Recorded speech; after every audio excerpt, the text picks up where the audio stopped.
Olá, tudo bem com você? Meu nome é Roberto Sestari e vamos agora falar de responsabilidade do advogado.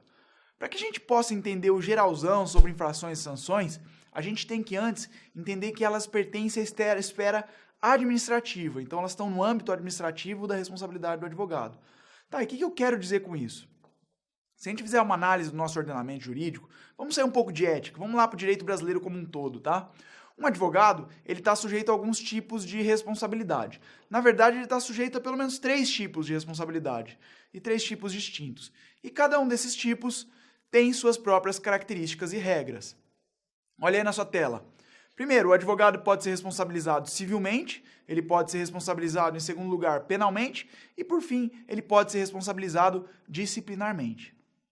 Esse último tipo de responsabilidade pode ter outros nomes, mas que significam a mesma coisa. Por exemplo, pode ser chamado de responsabilidade ética, responsabilidade administrativa, responsabilidade disciplinar, responsabilidade estatutária, mas fica tranquilo que tudo significa a mesma coisa, tudo bem?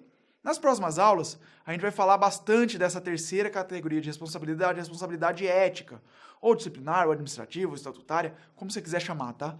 Por isso, então, que nessa aula eu vou apenas dar uma pincelada nas duas primeiras, responsabilidade civil e responsabilidade penal, tudo bem? Então vamos lá. O que é responsabilidade civil? Responsabilidade civil é aquela que está lá no Código Civil, lá nos artigos 927 e seguintes. Lembra que fala o artigo 927? Aquele que, por ato ilícito, causar dano a outrem, fica obrigado a repará-lo? Então, esse é como se fosse o mandamento da responsabilidade civil. Ela está bastante ligada à ideia do dever de reparação. E esse dever de reparação ele está ligado com o que a gente chama de indenização. Ou seja, a gente transforma essa reparação em um valor pecuniário, né, um valor em dinheiro, que é devido pela parte que infligiu o dano para a parte que sofreu o dano. Tudo bem? A gente não está aqui falando de prisão, não estamos falando de censura, suspensão, exclusão. A gente está falando de indenização como forma de reparar danos. Esfera civil. É claro que essa matéria é muito mais extensa, mas eu vou só passar essa ideia para que você entenda bem o que é responsabilidade civil, tá? A responsabilidade civil também está explicitada um pouco no Estatuto da Advocacia da OAB, lá no artigo 32. Ele diz o seguinte: o advogado é responsável pelos atos que, no exercício profissional, praticar com dolo ou culpa. Tranquilo? Então vamos ver agora um pouquinho de responsabilidade penal? Pois bem, além da responsabilidade civil, um advogado ele também está sujeito a ser responsabilizado penalmente. Isso é, por crimes. Um advogado ele pode cometer um crime exercendo sua profissão. Cuidado com as hipóteses de imunidade. Se você não lembra o que era imunidade, dá uma olhadinha no vídeo que a gente tem sobre imunidades, tá? Diferentemente da responsabilidade civil, em que o responsável deve indenizar aquele que sofreu o dano, nesse caso, no penal, responsabilidade penal, o responsável cumprirá uma pena que, em regra geral, envolve a limitação da liberdade de locomoção do ofensor, ou seja, o ofensor ele pode ser preso, tudo bem? Voltando aqui, então. Existem alguns crimes que são tipicamente praticados por advogados e que estão lá no Código Penal. E esses crimes estão aí na sua tela. Dá uma olhadinha. Em primeiro lugar, fraude processual, lá no artigo 347 do Código Penal. Vamos ler junto? Fraude processual.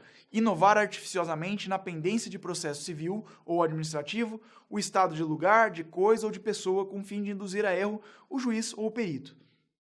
Então você veja, o advogado ele não pode induzir o julgador a erro, fraudando, por exemplo, uma prova, indo no local do crime, mudando as provas de lugar, reconstituindo o lugar das coisas, isso é crime, tá? Agora vamos lá para o patrocínio infiel aí embaixo. Olha o que diz o artigo 355 do Código Penal. Trair na qualidade de advogado ou procurador o dever profissional, prejudicando o interesse cujo patrocínio em juízo lhe é confiado. Ou seja, você não pode, por exemplo, ser advogado do José, mas receber dinheiro do adversário do José para que você seja negligente na defesa dele. Você está sendo infiel. E aí você está também cometendo um crime. Agora olha na sua tela agora, patrocínio simultâneo. Está lá no parágrafo único do mesmo artigo 355. O que é o patrocínio simultâneo? É o advogado defendendo na mesma causa, simultaneamente ou sucessivamente, partes contrárias. Isso é tão grave que é crime, tá? O advogado vai ser responsabilizado criminalmente. Outro crime que o advogado pode praticar: sonegação de papel ou outro objeto de valor probatório. Olha o que diz o artigo 356 do Código Penal. Inutilizar total ou parcialmente documento ou objeto de valor probatório que recebeu na qualidade de advogado ou procurador. Ou seja, se você como advogado ele rasga um depoimento que está lá nos autos, né? Vamos pensar nos autos físicos. Você rasga uma parte do processo, você joga fora, você está cometendo um crime, beleza? E, por fim, também é crime a violação do sigilo profissional. Além de crime, a gente sabe que é infração disciplinar, mas aqui a gente está vendo crime. Olha lá no artigo 154 do Código Penal. Revelar a alguém sem justa causa segredo de que tem ciência em razão de função, ministério, ofício ou profissão, e cuja revelação possa produzir dano a outrem. Tranquilo, então? Fácil? Agora, e a responsabilidade disciplinar? Ela está lá no Estatuto da Advocacia, ela ocorre através de um processo na OAB e a gente vai falar mais dela nas próximas aulas. Então, nessa aula a gente viu que o advogado ele pode ser responsabilizado tanto civilmente como penalmente e também como disciplinarmente. A responsabilidade penal envolve reparação do dano, que é feito primordialmente através do pagamento de uma indenização. A responsabilidade penal, por outro lado, envolve a punição ao ofensor, que está ligada à supressão da liberdade de locomoção do ofensor, por exemplo, a pena de reclusão.